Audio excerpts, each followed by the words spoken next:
right, ladies and gentlemen, we are officially live and recording.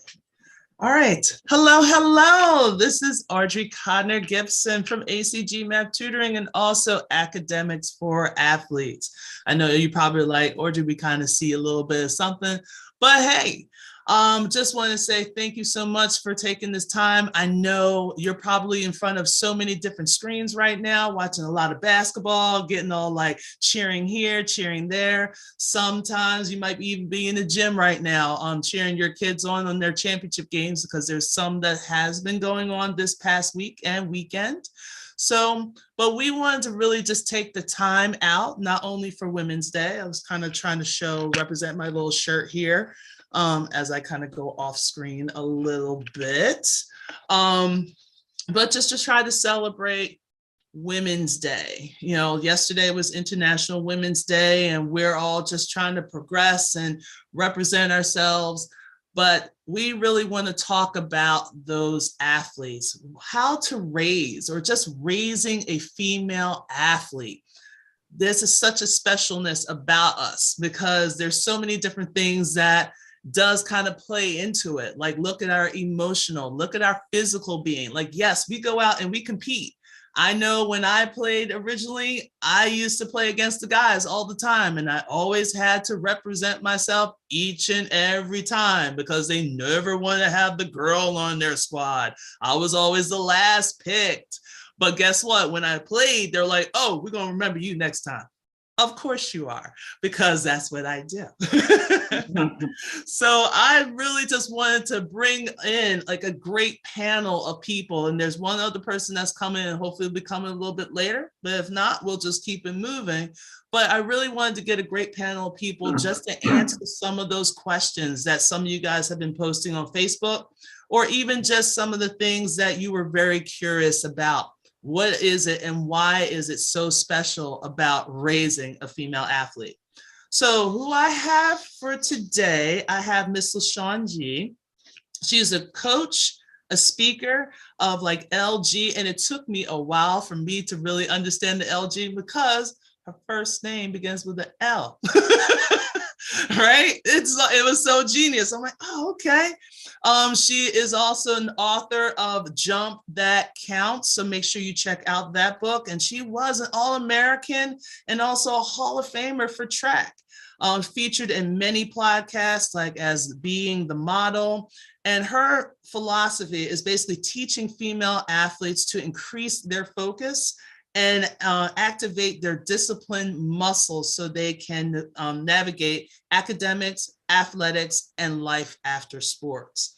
And the one thing, I was basically stalking her for a moment. I love this quote right here. The mindset you are looking for starts from inside out.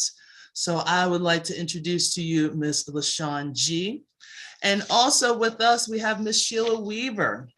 And she is the CEO of Sign Me to Play. So the mission to help parents fulfill their child's dream to play sports in college using their patent 3-step process that gets college coaches their attention, and also to help find that college or university that best suits your child academically as well as athletically. So ladies, thank you so much for joining myself. And for those that don't know me, I'm Audrey Gibson. I'm also the head tutor and owner of ACG Math Tutoring, but I'm also expanding to Academic for Athletes. I really want to help and support parents as well as athletes as they go through their whole process of becoming an athlete. And we all know it is a process. And there's going to be some heights, there's going to be some lows, and I want to be that person to try to help you even things out.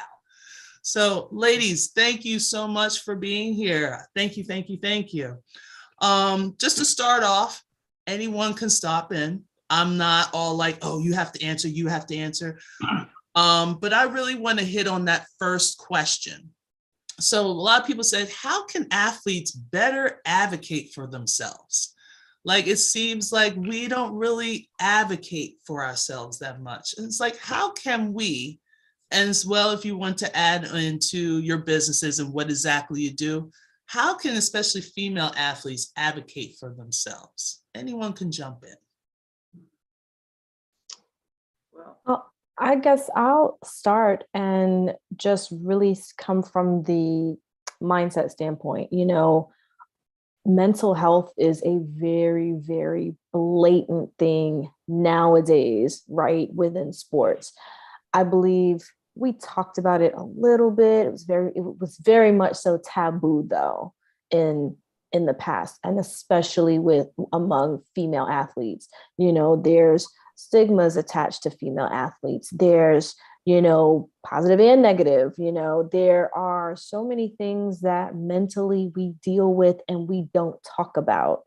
And really being better advocates for themselves at the collegiate level is really about opening your mouth and asking.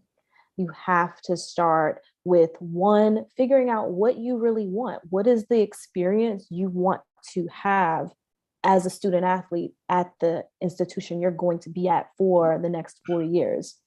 When you can answer those questions, that is when you can start to really empower yourself to speak up. Even if you're the only one speaking up for yourself, it's so important to make it known what you want it, how you learn, because different coaches have different coaching styles. Different athletes learn differently. And when it comes to collegiate sports, yes, it is a business, and this is basically business 101. And this is a great way that female athletes can step in, step up, and speak up for themselves if there is no one else helping them out. Exactly. And especially as you're growing up, you're so used to having your parents or maybe even some of your coaches doing the speaking for you. And when you're going through this process, especially when you're getting older, you're sophomores, juniors, and even those seniors in high school, a lot of times, like, those coaches are not going to be talking to your parents. They want to talk to you. And it's almost like you have to form almost like your Sasha Fierce type of thing, like your persona, in order for you to voice and speak on what you want and actually knowing what you want. So, I mean, that is huge. Like, a lot of kids don't see that you're making that huge transition, because I love when you said, this is a business. Right. It's no longer, I mean, it's going to be fun, but at the same time, now you are part of a product. Like, once you sign, it's almost like you just signed, like, parents, you just basically signed your child away.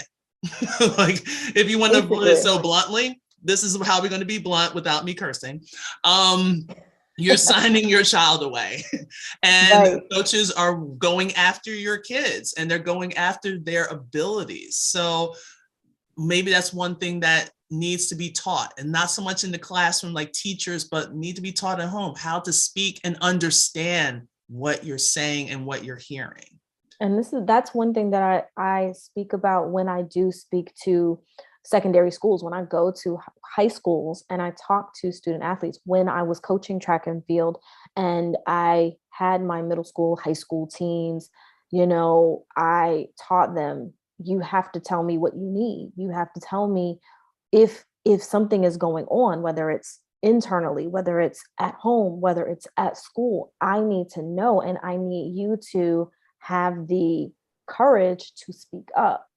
And so it was nothing for me to ask, like, how are you doing? Not just, oh, I'm good. But that question is so important to ask. Really, how are you doing? How are you doing in practice? How are you doing at home? Is there any way that I can support you? And so going into schools and talking to teens, especially with athletes who are serious about that next level, they need to have that conversation with someone, if they're not having it at home, about being able to speak up for yourself when mom and dad are not able to be at school with you, and not able to wake you up in the morning, not able to go to your team meetings and know what's going on. Right. And then Miss Sheila, like, what are some of the things that you're thinking of? Well, as a parent of two student athletes, one played Division I, one played Division II. And as their coach and as a youth sports organizer, I ran the club also. I've just found that it's very important early on for you to establish what I call in one of my courses, the player-parent partnership. And because each person, I mean, the player has a role, the parent has a role. And of course, there's some overlap, but as they're going through this process early on, it's really important to establish what your responsibilities are. And if those are guidelines that you set early on, like when they're in middle school even, then they have a good foundation to build upon. Because when you get into high school and you're in 9th, 10th grade, and when real serious recruiting starts, it's a little late because sometimes parents are only going through this for the first time. And so there's a lot of mistakes that are often made because of, I say, lack of preparation, to no one's fault, actually, because if you're not involved in sports, you really don't know what to expect.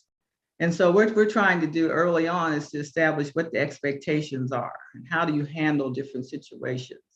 And again, why do you want to, and as the other young lady said, why do you want to play? What's important to you?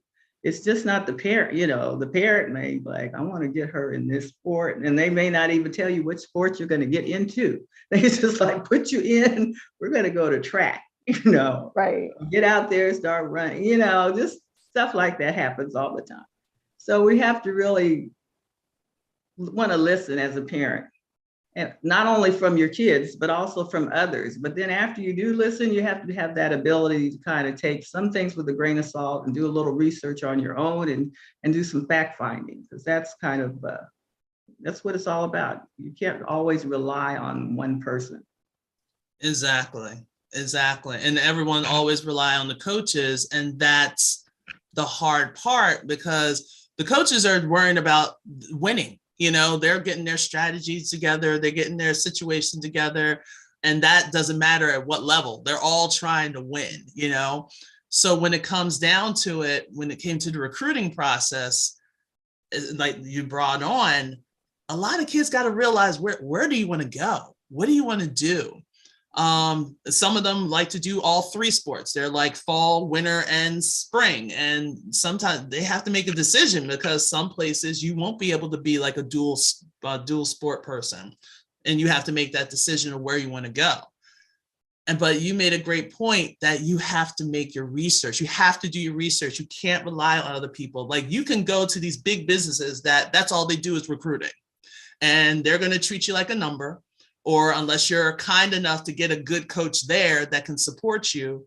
But you're going to have to do a lot of the research to come with the questions, so you have someone to help you answer them. So it's not like, all right, I'm here, help me. And you're like, what do you want to do? And they're like, I don't know. And you're like, okay. And what year are you? A senior? Okay. Maybe I don't know how can I help you? Like, and it's really hard. It's a struggle. So when it comes to not only dealing with the what, the wins, and the hows, it's also that emotional, like, are you emotionally ready to do this? Because like you said, which is great, a lot of the parents don't know. My parents didn't know when I was going through it. I didn't start playing basketball until my 9th grade year, which was horrible. But as my coach told me, you can't teach height. So how can these kids can be like emotionally ready? Like, how can we prepare them? What are some suggestions that we can have? Like, how do we deal with the emotional stress? Anyone want to chime in? Or that's a deep question, I know. Yeah, that takes a lot of thought, and for every kid, as parents too. I think the kids, well, I have a granddaughter now who's a 9th grader. She's being looked at by the top schools in the country because, her mom was one of the best players too. But emotionally, I think sometimes they're kind of outside of themselves. Emotionally, they're more attached sometimes to their girlfriend or someone else who's on this team, which may not even be the right team for them. And they may not even know that. And so, as parents, you kind of have to keep that in mind that kids, sometimes they'll be playing for someone else, even not even themselves, not even the parent. They're playing because their girlfriend's on the team.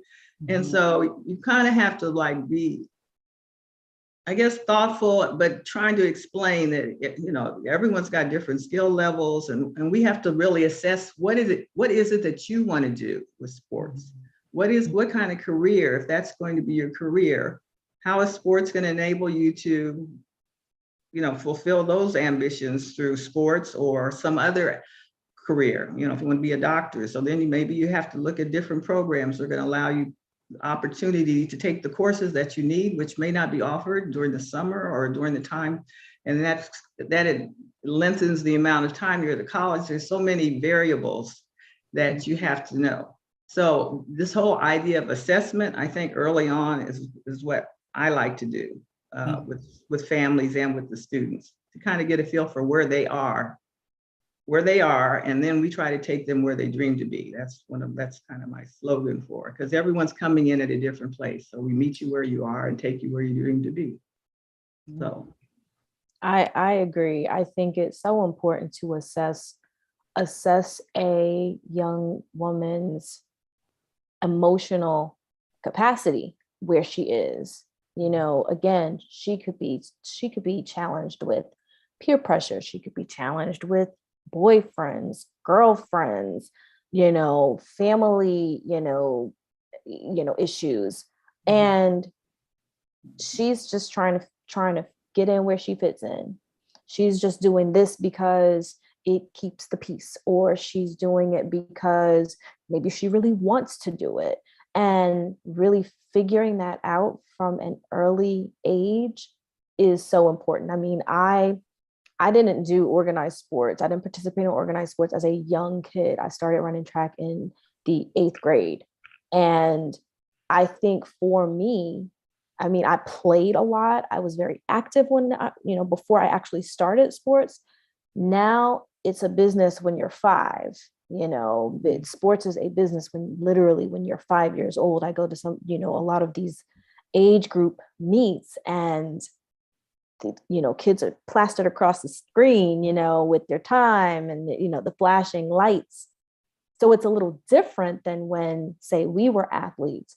And social media, huge blueprint for these young people. And transitioning into an athlete is a commitment that young girl is going to either say yes to, or she's going to say no to.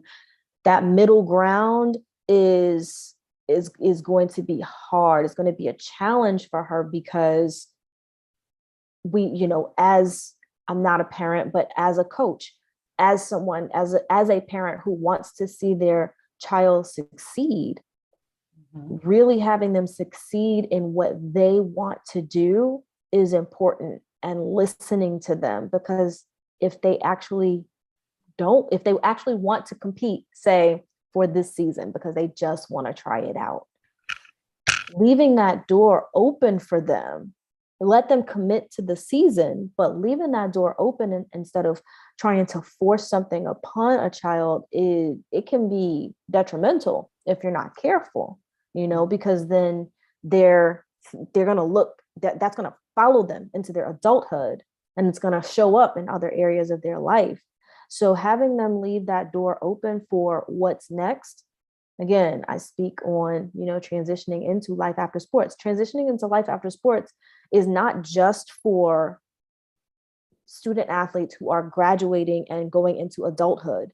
Life after sports could mean, hey, I'm about to leave high school. I really don't want to do this in college. And that's that young girl's right, instead of being pushed into, no, you're going to do it. If she really doesn't want to, and she really wants to explore what's next, that door needs to be opened, needs to stay open for her, so she can feel the freedom and the authenticity of herself when it comes to who she is and what she wants to do. Now, I was laser focused as an athlete. I ate, slept, breathed track and field from 8th grade to 12th grade. I knew in middle school where I wanted to go to school, and I worked. I knew what I wanted.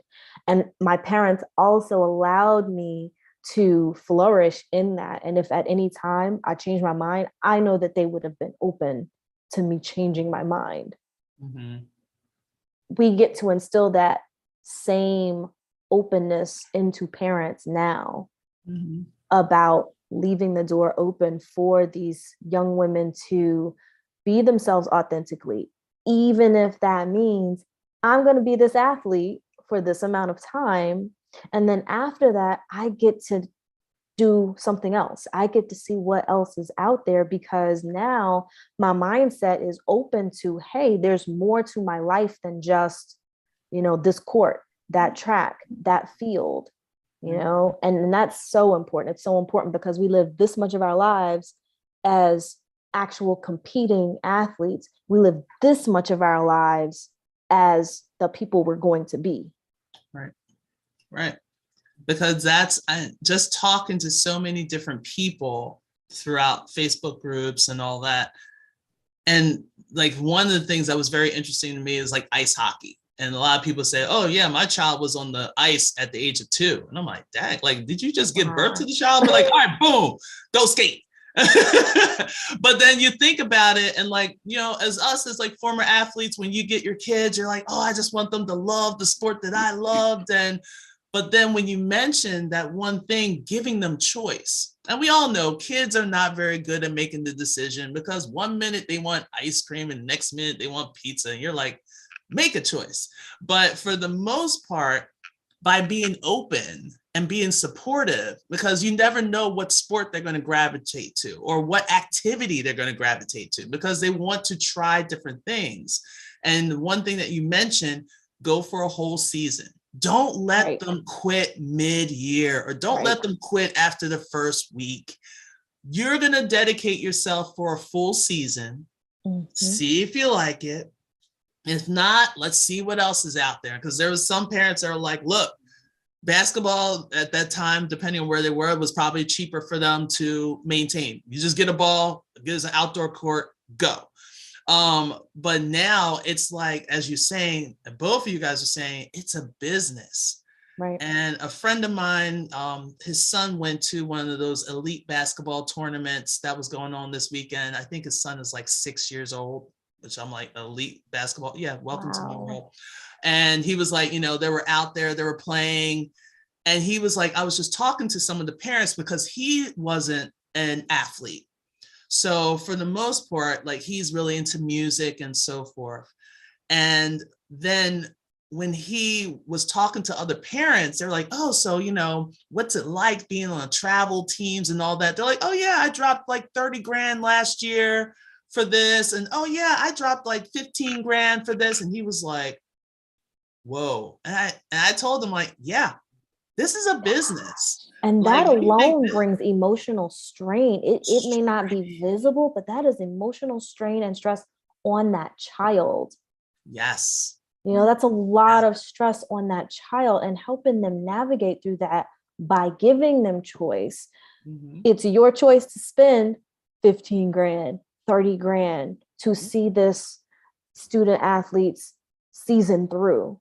It's that student athlete's choice to decide, I really, really like this and I want to keep going, or this doesn't make me feel good. Maybe they don't say this stresses me out, but this doesn't make me feel good.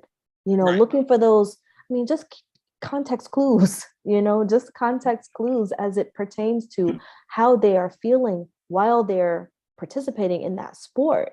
And if a parent is putting pressure on that child, I spent this amount of money, you're going to stay in this sport, I've spent this amount of money, versus having the conversation and saying, hey, if you really want to do this, this is the commitment. This is also, I don't talk often about this, but having children understand where money goes in the family. We grew up, we all talk about money, that's not how we grew up. You just did what your parents paid for, and that was it. You didn't ask questions about what things cost. Now kids know what athletes in different sports make, so money is a conversation all the time. But having that student athlete know, if you're going to participate in this, this is the investment we're making. Are you willing to commit for this entire season? You play from this time to this time, really having those conversations with your students, with your athletes, even if you don't know yourself the ins and outs of it, if you're new to it, just like they are, sitting down and learning together, having that conversation is very, very important. And I think it will reduce the amount of emotional stress and strain as that child progresses into actually being an athlete. Mm-hmm. So Miss Sheila, for the whole sign me to play, what are some of the things that you've seen in your business? What are some of the things that, if we can tell parents right here, right now, like, I know we're talking about female athletes, but I'm almost like getting to the point that everything that we're saying about female athletes, we're going to get to a little more details in a few, that we should be saying to almost every athlete, every parent. What is something that you've seen? Well, I think one of the other key things is, as you're evaluating colleges and coaches are evaluating players, you want to make sure that your student athlete is relevant to the program. Sometimes you just see yourself as wanting to play at this college, at this position, and you may be the best, we'll say a linebacker or someone who's like, maybe he's one of the best at his position that particular year, but if you are in tune with what kind of research you need to do, and you find there's 3 or 4 linebackers who are already on the squad, and so maybe that year you're just not relevant to that school or to that coach, because it's just what happened. Maybe another year you might be relevant. So it's kind of like, as student athletes and parents, you really need to keep your options open and not be so set on a particular college if it's not going to meet your needs. And so that's why I like to be academically qualified. And one of the things that the program that I have does is that there's a software which allows you to plug in the usual things, what you would like to pursue in school, your grade point, areas of the country, and it gives you a list of colleges that, one, you're academically qualified to get into based on last year's admissions requirements at the colleges. So this is a good start, because now you have a list of schools or colleges that you should or are likely to get in because you're already meeting their academic guidelines. So then with that list, you begin to market yourself as a student athlete to the coach. And so you're trying to make an impression and what I call our awareness triggers, so that there are, very few athletes who get the top scholarships. So you're in competition with so many other student athletes. Well, how can you set yourself apart from those who are at your same position? And by creating these awareness triggers, which I advocate is sending video, email, and some other things that we incorporate into our program, you now have an actual image. The coach, because I was a Division II coach myself, and so I would get all kinds of emails from different large recruiting groups. Like you said, that's a business.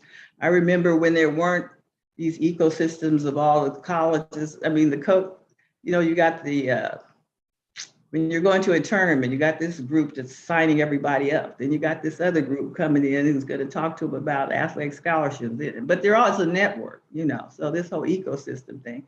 So you kind of have to break down what is it as an athlete that you're looking for, and then talk to the coach, not necessarily always in an email, but again, video, email, and talk about other aspects of the college. So they get to see your face more than just coming to a court or wherever you are standing in the bleachers and looking at you from a distance. So now they can see you up close and personal. So that's, I think, how you really want it to be. You want to be able to see them, see their reactions to what you're saying. They want to see you. And then you kind of form a little bit of more of a permanent concept of what it's going to be like to be perhaps with that coach, even if it may not end up being that way. But now they have a better feel for you as a person. You can talk about some maybe community service that you do outside, go on the site, look at different aspects, things that maybe they're building a new art center. And, I love art. I want to, so you have to kind of be a salesperson. You're marketing yourself. So that's that whole thing with branding and marketing, because you have to tell your story. And how does your story match up with the college and the coach? And is it going to be a good fit? So we're looking for the good fit from your standpoint, not just the coach's standpoint. Right. You're not going there. I mean, it's always good to you enjoy the coach, but you have to make sure that it's a great fit for you academically, because you're going to be there. Athletically, I'm going to be truthful. Coaches leave. Like when I went to St. Joe's University, after the first year, my coach left. I'm like, I came here and you just going to leave me? I came for you. Right. And then my second choice, she took the position, and it was a very interesting 3 years. But it has to make sure it's something that you want to do. Ask questions. Like, I know women of color where can I get my hair done at? Because that's important to me. Where can I get a certain food? I can't always go to the cafeteria, because if you're in one of those sports, those high paying, football, basketball, now even volleyball, your schedule is so jam packed. Sometimes you can't even get to the cafeteria because the cafeteria is closed, or you can only get to the cafeteria at the end of the year. So it's what is it really like? And even if you go for your unofficial visits, I always tell people, talk to a professor of a major that you like, that you're just I really want to go to that. Talk to either the department chair or to a professor. And I know this was before COVID, but maybe this might be a possibility. See if you can sit in. Get that experience, sit in that classroom, be in the back. And when you're there, you're not on your phone. I want you to take notes. And at the end, see if you can talk to that professor, because that helps them to remember you as well. Because teachers talk. Well, the professors and the coaches, they all talk. They may not be in the line all the time, but they always talk. So with all of that, it's almost like you worry so much about the athletic. And, we want the academic, but this one thing I want to kind of bring up right now is the emotional. And this is huge. How are we going to be emotional? Because we had this one young lady that recently passed away from Stanford University. And I mean, the timing of all of this is just crazy. We had the Summer Olympics when, Simone and, oh goodness, I keep forgetting. Naomi. Thank you. Naomi Osaka. Naomi. I know you. And just the fact that they stood up and said, I'm not okay. Thinking about me when I was an athlete, I couldn't do that. I was always told to suck it up.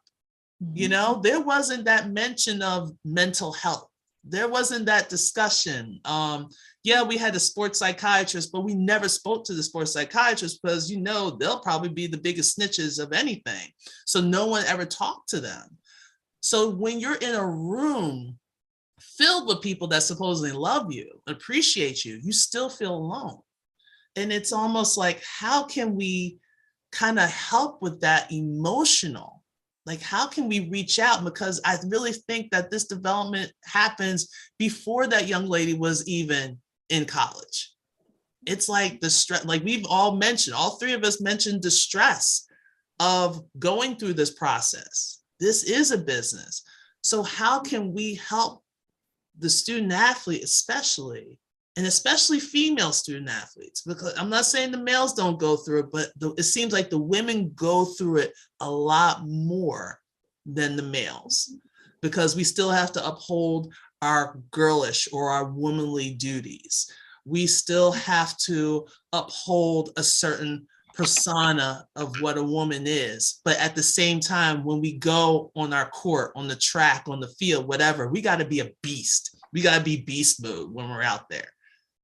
How is it, what are some things that maybe you guys encountered that can help with that emotional piece?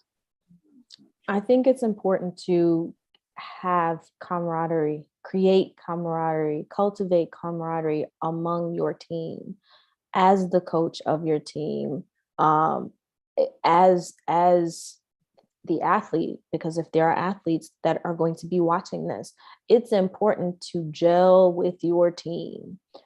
In high school and in college, I was grateful to be able to have a team where we coexisted well. We were a family. And a lot of people recognize track and field as an individual sport, but the fact is we train together every day. Boys, girls, men, women, high school, middle school, high school, college, we train together every day. And we got along. And we got along like siblings. So when we got along, we got along. And when we didn't, we didn't. But it is so important to create that camaraderie and cultivate it on your team so that those athletes feel those, especially when we're talking about female athletes, so that they know and they can see that it's a safe space. That there, if I can't go to this person, I know I can talk to this person. And we may share some of the same angst, worries, doubts, fears, questions. Again, this is why making it important to have an open space where people feel like they can ask questions is super important. I never asked questions, and it has followed me into my adulthood. You know, it's something that I am gaining revelation about now and realizing like, wow, there were opportunities where I just didn't open my mouth. I didn't ask questions that I had questions about. And I just kept the athlete mindset about everything. And it's great because athletics teaches us so much: discipline, leadership, resilience, strength, owning your power. But when it came to things like, you know, I'm super nervous and I don't know why I'm throwing up at, you know, before every event that I have. That wasn't my experience, but that's just an example. Why is this thing going on? Or I competed, I didn't compete as well as I wanted to. Now my coach won't speak to me. What's up with that? There needs to be someone there that young woman can talk to, that girl can talk to, because she may not understand why coach is not speaking to her. And it's not because he doesn't like her, but it's because he or she is already trying to look to, okay, what is practice going to look like on Monday? You just never know. What do I need to do with this athlete in practice? Why she is performing this way? Sheila has no idea what's on that coach's mind, but being able to emote that to someone else makes a difference. It just really makes a difference. From the young female athlete all the way up to even the pro female athletes, or even former female athletes, when it comes to just asking questions and opening your mouth and creating that space where you feel like you have people that you can talk to that are not just the authority figures. Yes. Ms. Sheila, what do you think about this? I agree with what the young lady is saying. I think it's important, as you're looking at colleges too, to find out who are the support people on staff already, who's in the department, whose the job is to try to realize or see these situations before they occur, or help recognize some of the things that you might be experiencing, and then what are some of the ways that you can combat those feelings or bring them to someone's attention rather than just keep them inside of you. And so I think that's a very important aspect of looking at a college, because now colleges know. It's not like you got to be with other colleges. They're going to have resource people. They're going to have others in the departments whose job it is to try to help the athletes get through these emotional times. And what are some of the strategies that they've used in the past or in talking with the other athletes? So I would say when you're having a visit, if you're able to have a visit, you definitely want to be having time with the other student athletes, not just that they're there to convince you to come to the school, but something, that's a role they have too. But they also, you want to have kind of like a get more of an insider viewpoint about what it's like in the dorms, or what it's like when I'm traveling. What do we do when we're traveling? You know, how do we room? What do we get to eat? Do we get choices? Do we get this? So I'd say come up with a list of things that from your might be important, like when you're sharing a room, when you're going to, do you get a room to yourself? Is it 3 people in a room? Is it 2 people in a room? Or how do you travel? So things like, you just kind of assume, well, whatever it is, I'll be fine, but maybe you're not, because you don't want to ride the bus everywhere, or, you know, maybe they're flying, or maybe you're afraid of that, or, you know, so you have to kind of think of different things that might impact your emotional well-being, and food. You know, how much do you get per day? You know, how much do you get a day to eat? Right. You know, things like that as a nutritionist. And then now too, with name, image, license, and all those kinds of things, so important to institutions and players, who is handling that for you or supporting you? Because that's very complicated now. Because I have a big interest in that. And so I've been working with some other people. I've talked to, there's a woman from Minnesota who's over a name, image, license network. There's a network out there. There's over 200 companies now that are in this business. And basically they're submitting information to her, and she's kind of stamping it or just telling, because there's really no key to it at all. It's wide open. So you kind of have to be looking at it from your standpoint. You know, how would I handle this? How do I monetize my image? So I mean, just look at all the resources, not just that, but that's an important one now that student athletes are considering when they make choices too. Oh yeah, definitely, because it's a great opportunity for you to make additional funds, but you hit it on the head. Who's going to help you with that? Because you got to worry about your athletic ability. Now you got to worry about your academic. Now you got to worry about your social media. Like, I know I tried to do social media, and there's so many times I want to take my little computer and throw it across the room, because I just cannot.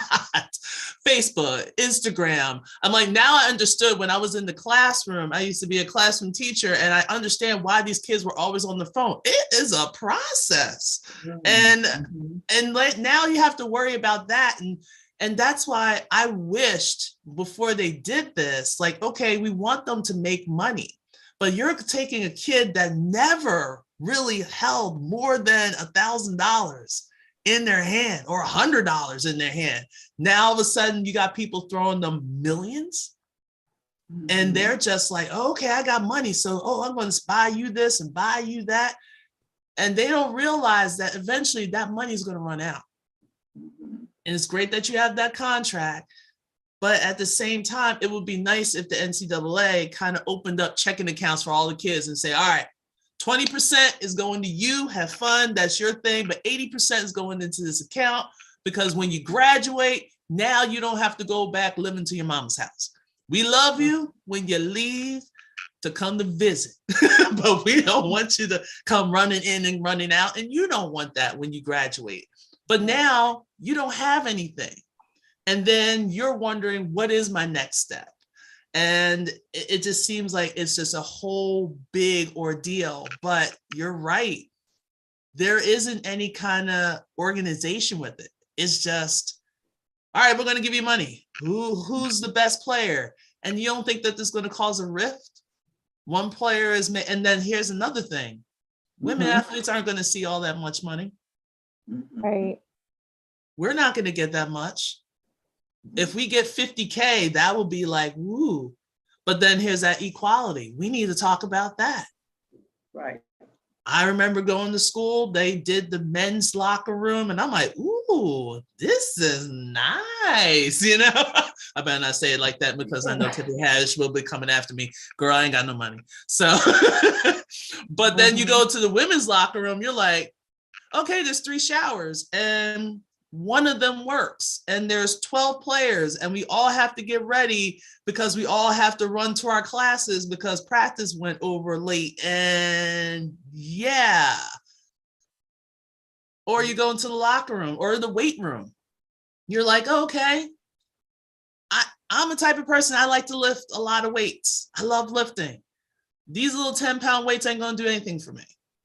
Right. I need to do whatever I need. Okay, we got fitness trainer. Okay, I turned my ankle, because we're prone to turning ankles and knees, people. We got the childbearing hips, that's what's killing us. We don't have the anatomy, just like the men's team. So we're prone to those things.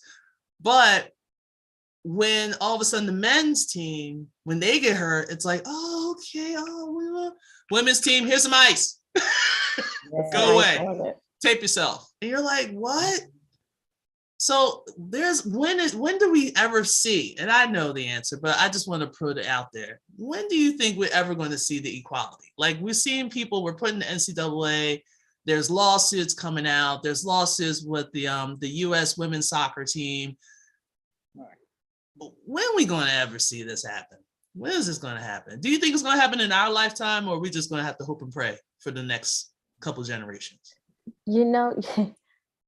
You hope that you get to see it in this lifetime. You really do. I believe these young people now, they know how to advocate for themselves. As much as they are on social media, on the internet, scrolling and trolling and searching for everything under the sun. One thing that I can say about them, as big as their personalities are, is that they can, and the ones who are bold enough will use their voice. And it kind of goes back to the first question about being advocates for themselves. These generations now who are in middle school, who are in high school, and even early college right now, they know how to use their voice. They know how to, like, as much as they know about this influencer over here and that athlete and that celebrity, they have taken in information that can also help them. And so when you hear of a boycott, oh, definitely, you know that they have been talking, they have been having conversation, and someone or someones have decided enough is enough.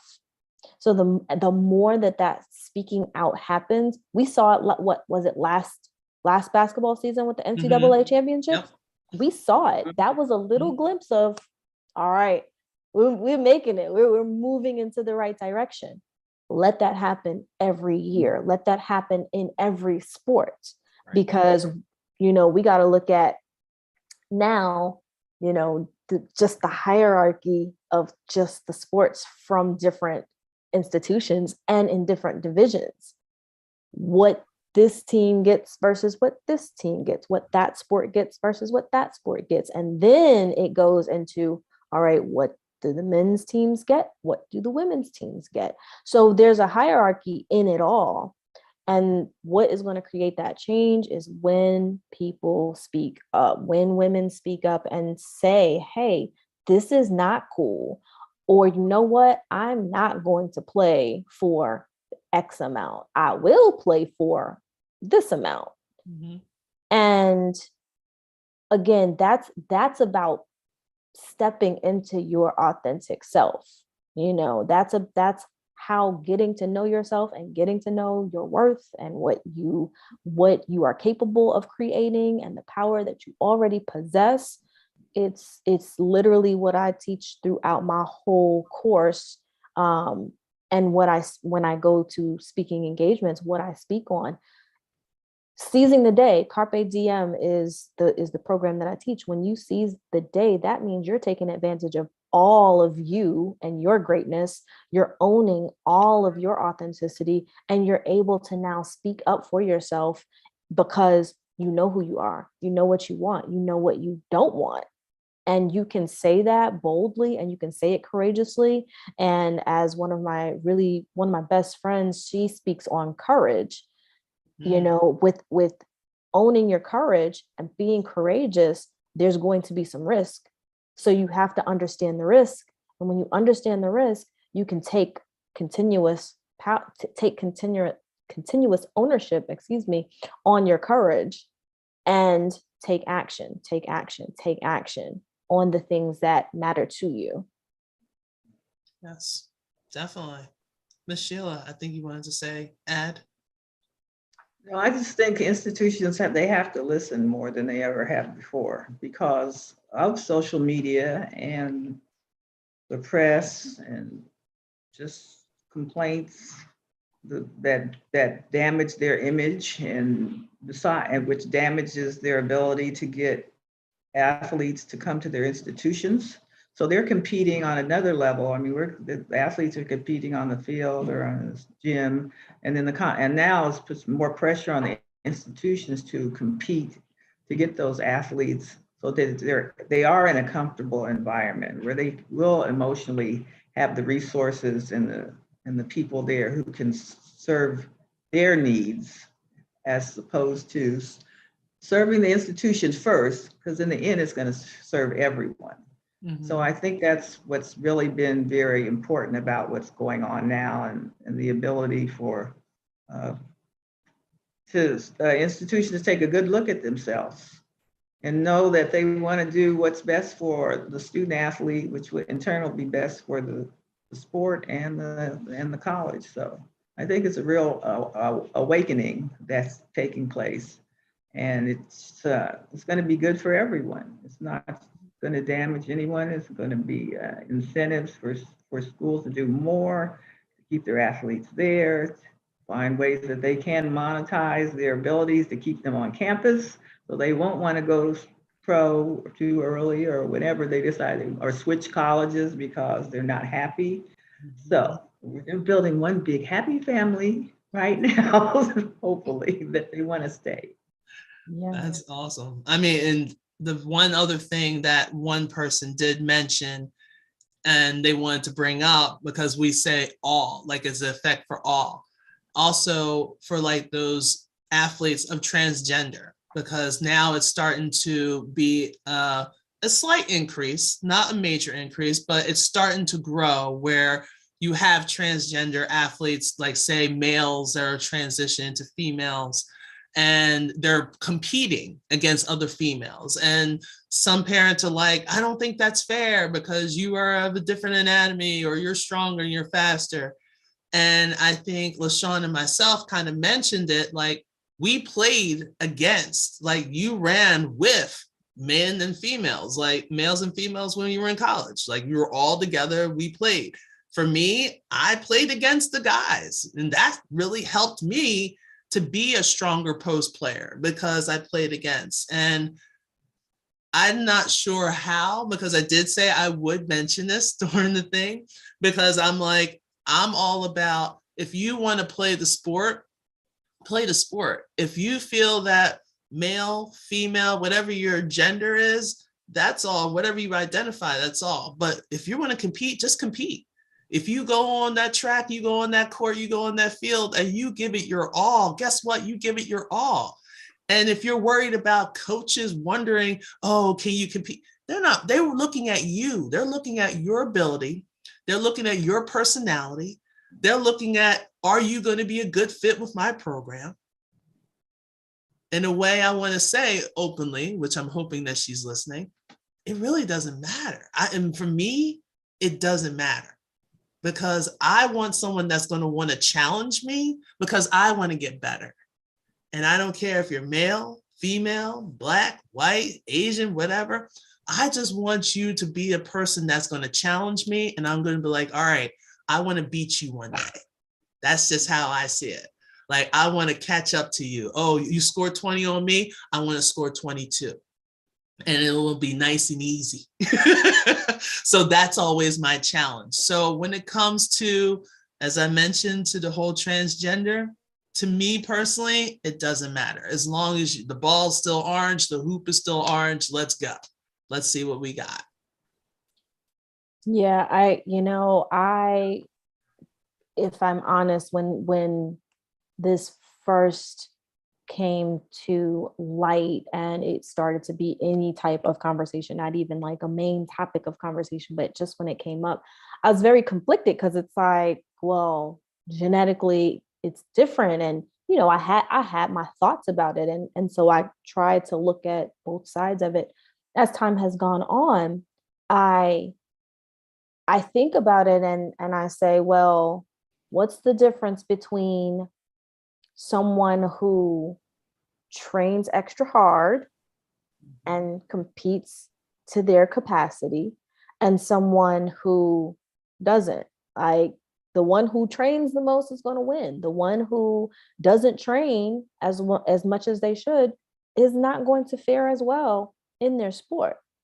So, if people are thinking about this from, a moral issue or a religious issue, hey, I'm not giving anybody their halo nor their wings in heaven. And I am not a person who is about to judge someone who chooses to transition. I am not going to judge someone who chooses the same way I'm not going to judge someone who chooses to train hard or not. It's the same plane.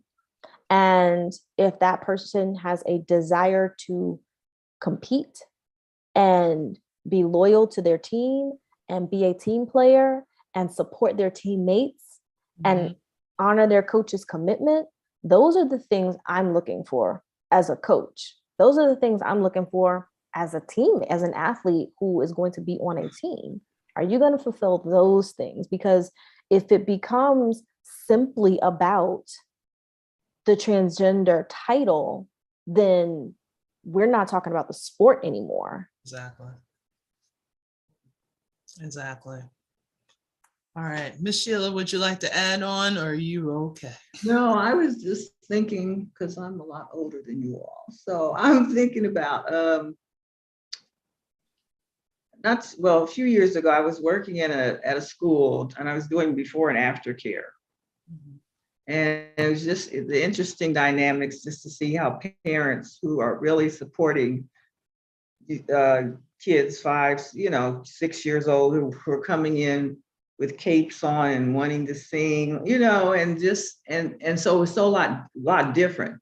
And so this is just the way communities are, whether they are for it or not, it's there. And so it's important that we become comfortable with what other people's rights are and their feelings are, and not to try to influence them in one way or the other. And I think that they have the right to develop as a family. And if they're what things that they might do, you may not be, I guess, approve or disapprove, because it's not really your job to approve or disapprove what someone else does. So you're accepting what comes to you, and you want to try to help that young person meet their full potential. So when I was at the daycare and we had young boys who were singing, I forgot, it was a popular movie, but they were just singing in their hearts out as this little girl, but they were boys. Right. And so it was so you're just seeing it from a very early age. And that's something that people are just going to have to realize. It's not your choice, it's their choice. And that you have to accept that they are becoming who they want to be, not who you want them to be. Right. And so I found that to be a new dynamic that's going on in education, that education has to take hold of it, embrace it, and find ways so that everyone can learn and learn from each other. That is a perfect closer, because that's what we're trying to do. We're trying to educate as many people as we can. We're trying to educate parents as well as those student athletes.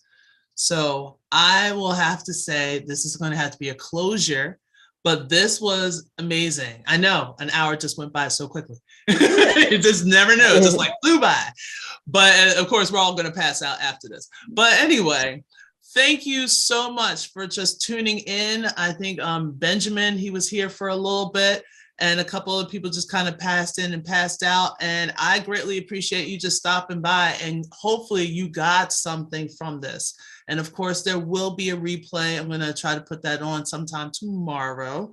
But I definitely want to thank so much for Miss Sheila Weaver and then LaShawn G. I greatly appreciate you guys for coming in. And if anything, just kind of wrap up with like, how can people contact you if they really want to reach out to you? So, Sure. Sean, go ahead. Yeah, you can find me on, I'm migrating my way back into Instagram. I was on hiatus for a while. But this month being it's International Women's Month, I host a summit last year was my inaugural year. This year I'm back and we're having our second annual Women's Discipline and Mindset Summit. It's a virtual summit and it's held the last week in March. So on Instagram, I will be there, living there as the LG. So you can find me there at TheEllegee_. And my website is the same, thelg.com, where you can find information on discipline, mindset, focus, authenticity, transitioning, living in that living and learning how to transition yourself into your sport and life after sports. Perfect. Thank you. And then Miss Sheila, how can we reach out? You can reach me at shelovesports@gmail.com. That's one way. And on my Instagram is Play Sports in College. Perfect. And then of course, like if you remember. Right. And of course, if you guys can write all these things down, it will be, if you'll go to my YouTube channel, I will put this in the description for this video for the replay. So you can definitely go in there and get all the contact information, their Facebook, Instagram. I stalked them. So I just basically took everything. And again, my name is Audrey Gibson. I'm basically the academic for athletes and also ACG math tutoring. If you have any kind of questions, if you need any kind of resources, get some ideas, I got a question about this, go ahead and reach out for me because I do have a couple videos out. My latest series is Becoming Otto. And Otto was my basketball nickname. So I just basically shared my story of how I became the basketball player, the professional player, and the two-time Hall of Famer for basketball as well. So definitely reach out to us, Facebook, Instagram, and also on YouTube. Thank you so much for taking this time, and we will see you for the next event. Take care. Thank you. Thank you.